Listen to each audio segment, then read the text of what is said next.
Tonight I will make lasagna. It's a very lengthy preparation, so let me start with the ingredients for the ragu.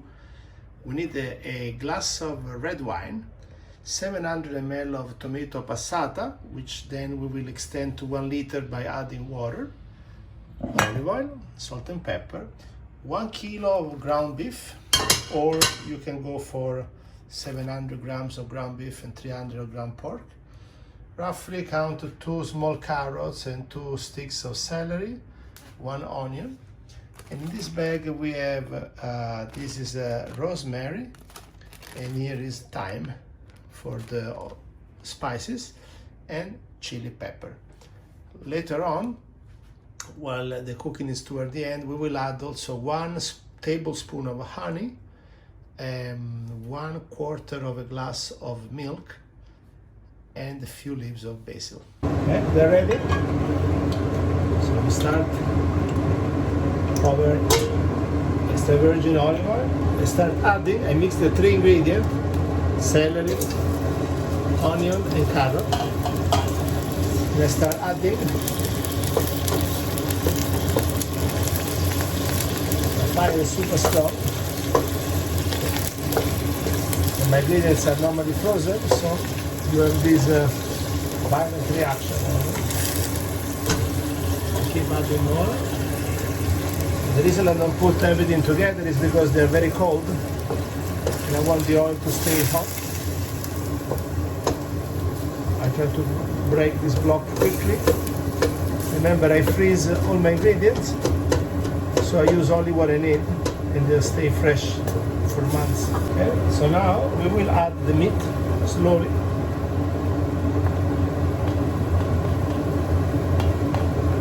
Homogeneously, and let it mix. Stir it quickly. Now we want to, in the first phase, we want to see the meat changing color to this brownish. Okay, after a couple of minutes, we put the lid on and we let it go for 5 minutes. See, when you have the lid on, it creates condensation. You see the water that helps the meat to cook without burning. Okay, after the 5 minutes, add the spices, some chili pepper, and I add the rosemary. That's it. And very important, now we add the salt, because the salt helps the vegetables and the meat to release their water. We give it another twist. Let it mix, and now we let it cook for 15 more minutes. Okay, the 15 minutes are over. So now I'm gonna pour the red wine and we let it evaporate. Let's put the fire strong and let's have the wine aromatize the meat. We add the water. We don't add the broth because we already put the carrots, the celery, and the onion. So that mix with the water makes the broth. And you want to put as much water like just to cover the meat. Okay?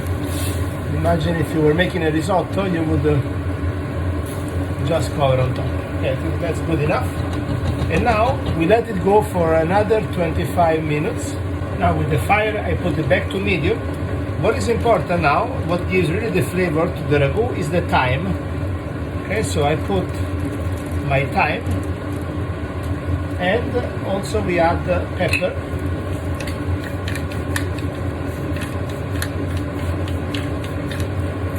Alright, and now we let it go for 25 minutes. From time to time, you check, you stir it.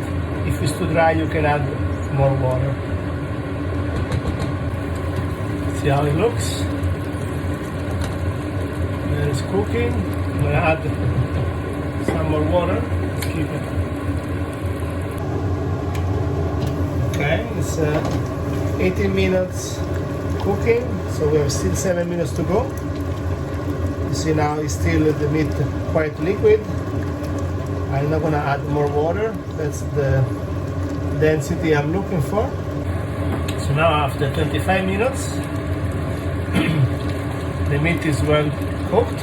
Time to add the tomato. What we do, we first add the passata. And then I'm going to fill this bottle halfway with water and add that as well. So we'll have a diluted tomato sauce. I'm gonna add this tomato water, if you wish. Because the sauce with the wine and the tomato is very acid, we add a little bit of milk, let's say a quarter of a glass, and a tablespoon of honey.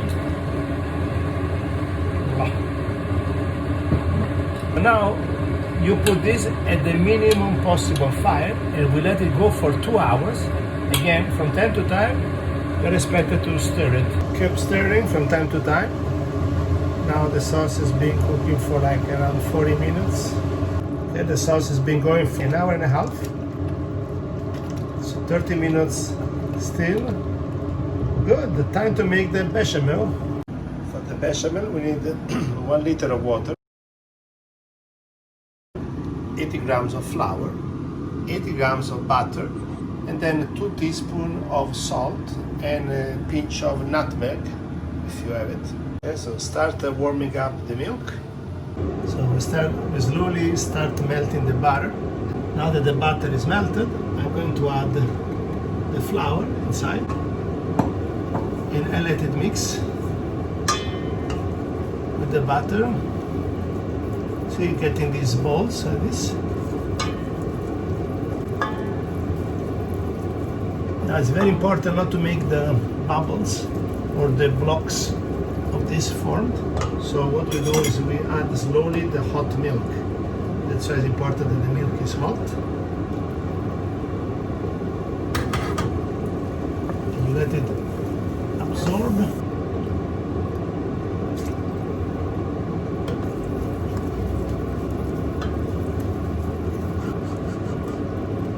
Coming slowly to a cream, very smooth cream.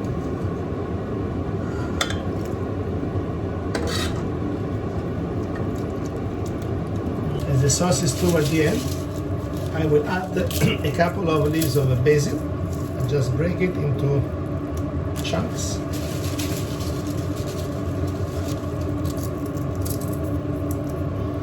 Okay, now I have introduced all the milk. The mix is perfectly homogeneous, you can see, so there are no formation of clot. A splash of nutmeg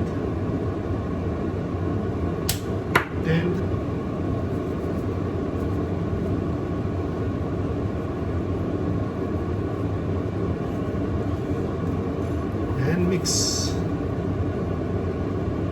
Okay, now from this moment you see it start boiling.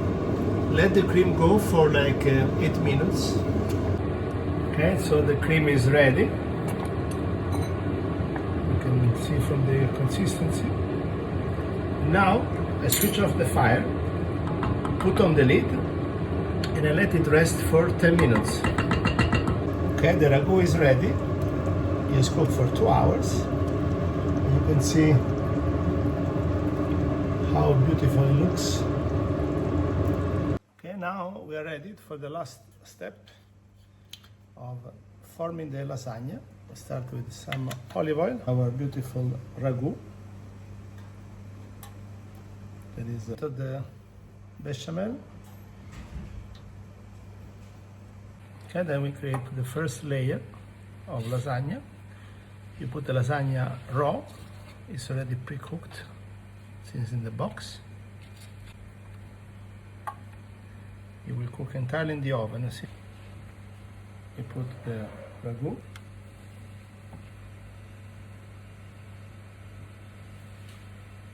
Make it more homogeneous. It's like an abstract painting. I will just make the second layer. And you repeat the operation. Let's say it, the sharpness of the meat. Okay, now we're at the last layer. The last layer, don't put too much sauce. Just important we spread it evenly.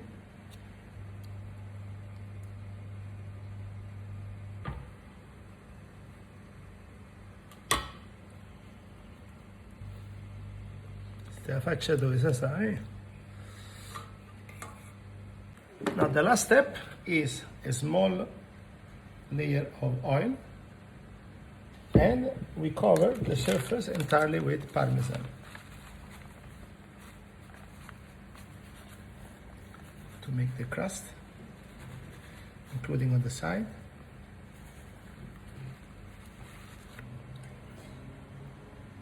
And we're ready. Now we put in the oven for 20 minutes, 190 degrees.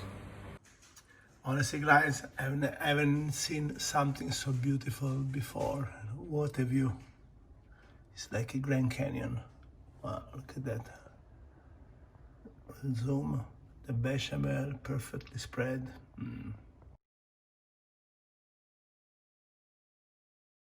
And here is the lasagna. Let's see. Wow, look at that. It looks great. Let's see now the biggest test. I have two consumers here, my kids. Very demanding with the sophisticated taste buds. Let's see if we pass their test. And here is the lasagna, a little close-up from the cut. Unbelievable. Bon appetit.